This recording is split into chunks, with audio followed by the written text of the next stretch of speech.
Hello guys, after 1 year తర్వాత Africa నుంచి ఇండియాకి వెళ్తున్నాను. Baggage check in, immigration check, security check కూడా అయిపోయింది. ఇప్పుడు ఇంకా బోర్డింగ్ స్టార్ట్ అయిపోయింది.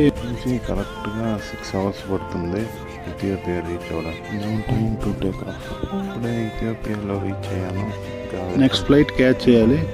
బోర్డింగ్ పాస్ అయితే రువాండాలోనే తీసుకునేసాను. ఇప్పుడు డైరెక్ట్గా మనం బోర్డింగ్ గేట్ దగ్గరికి వెళ్ళిపోవాలి. బోర్డింగ్ కూడా స్టార్ట్ అయిపోయింది. ఫ్లైట్లోకి అందరూ వెళ్తున్నారు. ఇక్కడ నుంచి 6 గంటలు పడుతుంది చెన్నై రీచ్ అవ్వడానికి. ఆల్మోస్ట్ 1 year తర్వాత ఇండియాకి వెళ్తుంటే ఆ ఫీలింగే అసలు చాలా బాగుంది.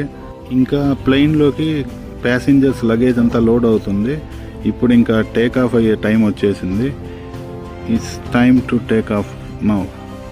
ఇక ఇప్పుడు 6 గంటల సమయం పడుతుంది చెన్నై రీచ్ అవ్వడానికి. మనకి ఇంకెక్కడ మధ్యలో ఏమి స్టాపింగ్ ఏం లేదు. డైరెక్ట్ టు మా ఇంటర్నేషనల్ ఎయిర్పోర్ట్ చెన్నై. ఇది క్యాపిటల్ సిటీ అడిస్ అబాబా.